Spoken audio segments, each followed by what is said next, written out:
सीतापुर नाम का एक छोटा सा गांव था। उसी गांव में बीरू अपनी पत्नी रेखा और बेटे गोपू के साथ रहता था। बीरू एक मजदूर था। वह गांव में मजदूरी करके अपना घर चलाता था।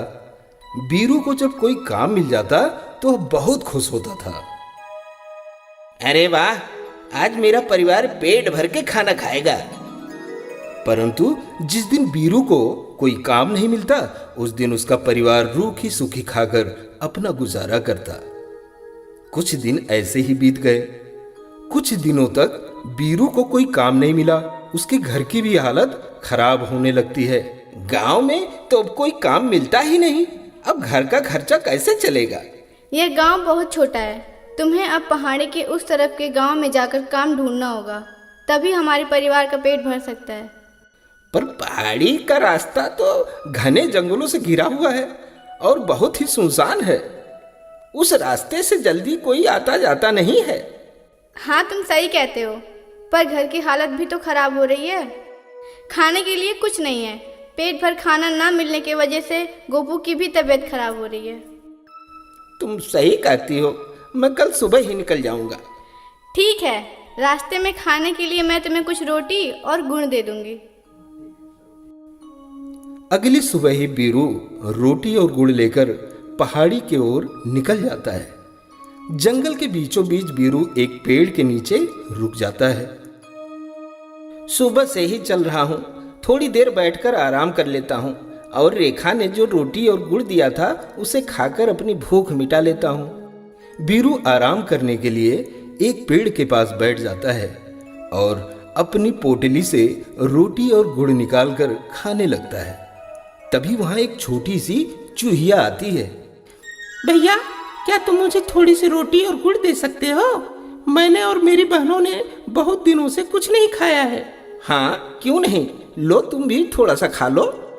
बीरू उस चूहिया को एक रोटी और गुड़ दे देता है। चूहिया अपने बहनों के साथ मिलकर रोटी गुड़ खा लेती है और तभी अचानक से तीनों चूहिया एक परी का रूप ले लेती है। अरे, तुम सब तो परी हो। हाँ भैया, हम सब परी हैं। एक बार हम इस जंगल में गेंद से खेल रहे थे और एक साधु अपने पूजा में लीन थे, जिससे हमारी गेंद जाकर साधु को लग गई। उनकी तपस्या टूट गई। उन्होंने गुस्से में आकर हमें श्राप दे दिया। तुम सबने मिलकर मेरी तपस्या भंग की है। मैं तुम्हें श्राप देता हूं। तुम सब चूहिया बनकर इसी जंगल में कैद हो जाओगी। हम तीनों ने मिलकर साधु से क्षमा मांगा। तब उन्होंने इस श्राप का तोड़ बताया। जब कोई इंसान तुम्हें कुछ खाने को देगा, तब तुम इस श्राप से मुक्त हो जाओगी। तब से हम इसी जंगल में घूमते हैं, पर यहाँ कोई भी इंसान आता ही नहीं था। आज तुम्हारी वजह से हम अपने असली रूप में आ गए।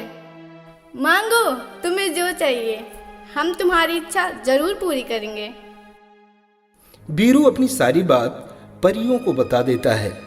बीरू की बात सुनकर परियां बहुत दुखी हो जाती हैं और तभी वह बीरू को एक जादुई चक्की देती है। ये लो भैया, यह एक जादुई चक्की है। तुम इसमें थोड़ा सा गेहूं डालोगे और जो खाने की चीज बोलोगे वह हाजिर हो जाएगा। बीरू बहुत खुश हो जाता है। अब मुझे मजदूरी करने की जरूरत नहीं पड़ेगी और न ही मेरे परिवार को भूखा सोना पड़ेगा। पर एक बात ध्यान रखना, यह चक्की दिन में सिर्फ एक ही बार अपना जादू दिखाती है और अगर इससे निकले अनाज का गलत उपयोग हुआ तो इस चक्की का जादू खत्म हो जाएगा और इससे मिले सारे अनाज गायब हो जाएंगे। मैं इस चक्की का कोई भी गलत फायदा नहीं उठाऊंगा। बीरू चक्की लेकर खुशी खुशी अपने घर वापस चला जाता है। अरे, तुम इतनी जल्दी घर आ गए और ये चक्की कहाँ से लाए? बीरू अपनी पत्नी रेखा को सारी बात बताता है। रेखा बहुत खुश हो जाती है।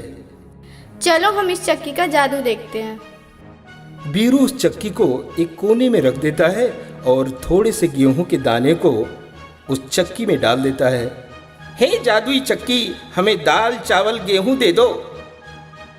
बीरू के इतना बोलते ही जादुई चक्की से ढेर सारे अनाज की बोरियां निकलने लगती हैं और उसका घर पूरा अनाज से भर जाता है। अरे वाह, इतना सारा अनाज! इससे तो हमारा पूरा साल निकल जाएगा। हाँ, तो क्यों ना मैं उसमें से कुछ अनाज के बोरे शहर जाके बेच दूं, थोड़े पैसे भी मिल जाएंगे। हाँ, तुम सही बोल रहे हो। कल सुबह ही तुम इसे शहर लेके चले जाना। अगले सुबह बीरू अनाज की बोरी लेकर शहर की ओर निकल रहा था कि रास्ते में उसे गांव का जमींदार सुभाष उसे रोक लेता है। अरे भाई, इतने सारे अनाज की बोरी कहाँ ले जा रहे हो? इसे शहर बेचने ले जा रहा हूँ। पर ये तो बताओ, ये सब बोरी किसकी है? बीरू बहुत ही भोला आदमी था। उसने सारी बात सुभाष को बता दी और वहां से चला गया। अरे वाह, जादुई चक्की! क्यों ना मैं उस जादुई चक्की को चुरा लूं और अपना गोदाम अनाज से भर लूं। इससे मेरा बहुत फायदा होगा। उसी रात सुभाष चोरी से बीरू के घर में घुस जाता है और उस जादुई चक्की को चुराकर अपने घर ले आता है। हे जादुई चक्की, अपने जादू से मेरा पूरा गोदाम अनाज से भर दो। सुभाष के बोलते ही उसका पूरा गोदाम अनाज से भर जाता है, परंतु सुभाष के मन में लालच आ जाता है। क्यों ना मैं इस जादुई चक्की से अपने घर में भी अनाज भर लूं। सुभाष को यह बात नहीं पता थी कि जादुई चक्की दिन में बस एक बार ही अपना जादू दिखाती है। हे जादुई चक्की, अपने जादू से मेरा घर भी अनाज से भर दो। इस बार सुभाष के बोलने के बाद कुछ नहीं होता है। अरे, यह क्या हुआ? ये जादुई चक्की खराब तो नहीं हो गई? सुभाष उस जादुई चक्की को उल्टा सीधा करके देखता है, पर उसमें से कुछ बाहर नहीं आता है। सुभाष गुस्से से चक्की को पटक देता है और चक्की दो हिस्से में टूट जाती है। चक्की के टूटते ही सारा अनाज गोदाम से गायब हो जाता है। सुभाष टूटी हुई चक्की लेकर बीरू के घर पहुंच जाता है। ये लो अपनी बेकार चक्की, ये किसी काम की नहीं। इस चक्की से जितना अनाज निकला था वह सब गायब हो गया और मेरे घर में रखे हुए अनाज भी गायब हो गए। यह चक्की बेकार नहीं है, इसका जादू दिन में एक बार ही होता है।